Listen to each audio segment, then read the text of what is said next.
This is the scariest number for the Redskins.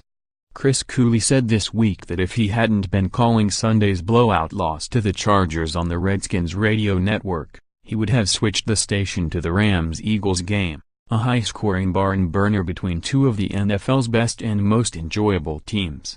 A lot of local fans evidently agreed.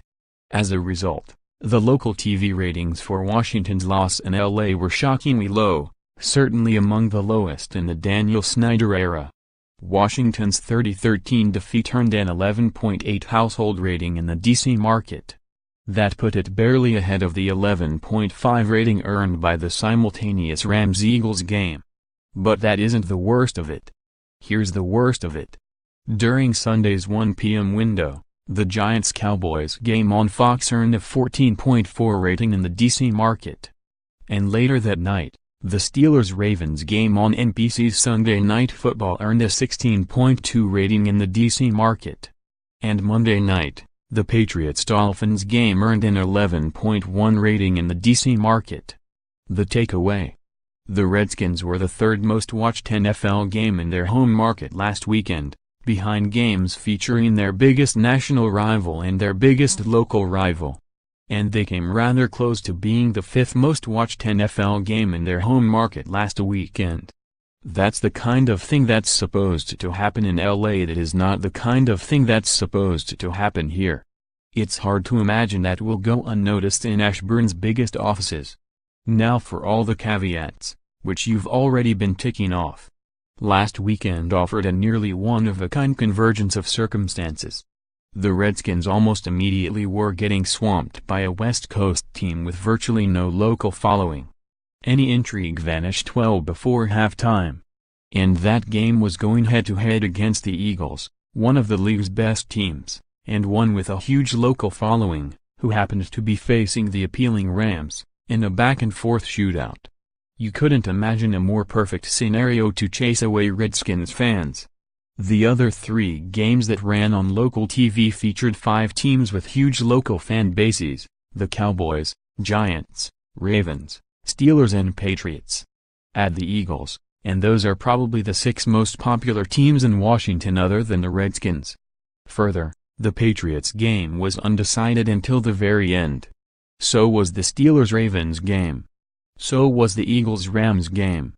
And the Cowboys-Giants game remained close well into the third quarter.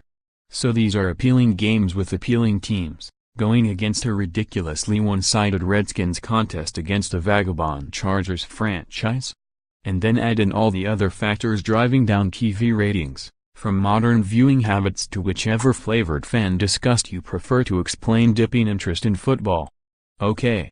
Fine.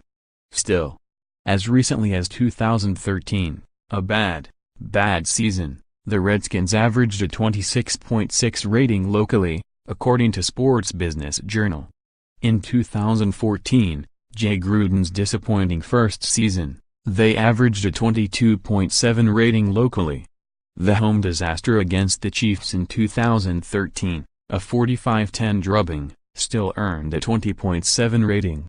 The depressing December trip to the Giants in 2014, a bad team losing by double digits against another bad team, still earned a 20.3 rating. The 24-0 December shutout against the Rams that season still earned a 16.2 rating, which is the lowest local TV number I can recall from the recent past. And this was an 11.8. That's far lower than Game 5 of the Nats-Cubs series on TBS earned this fall. That's lower than some preseason Redskins games earned in 2010 and 2011. And it fits in with other Redskins data points we've all observed. The hundreds of $6 tickets available for Sunday's home game against the Cardinals.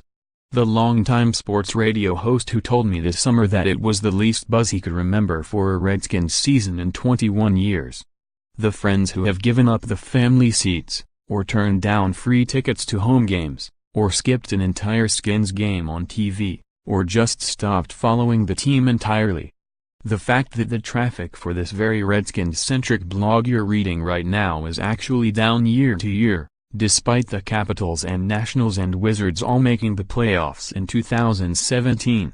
I have no idea how much of this is permanent, and how much just represents disinterest with the particular product offered last week, or this month, or this season. The fan base can still be jolted back to life. See the 2015 playoff run, or the 2012 playoff run. Even in poor seasons, there are terrific home crowds, and the outpouring of support at the 2 LA games this season was remarkable. The Redskins remain the most popular team in town, and it isn't close. But each time the thing gets jolted back to life, it seems a tiny bit less alive than it was before. And each misstep, the Shanahan departure, the Ruggiero departure, the McLuhan departure, the Cousins uncertainty, seems to drain a tiny bit more life from the body. And so when the perfect circumstances come around, the Redskins can find themselves where they were last weekend, fighting to draw more local viewers than the Ravens and Cowboys and Patriots and Eagles, and not finishing first in that fight. And that, more than any stats about scoring defense or injured players or yards per attempt or even winning percentage, might be the scariest thing for anyone involved with this Red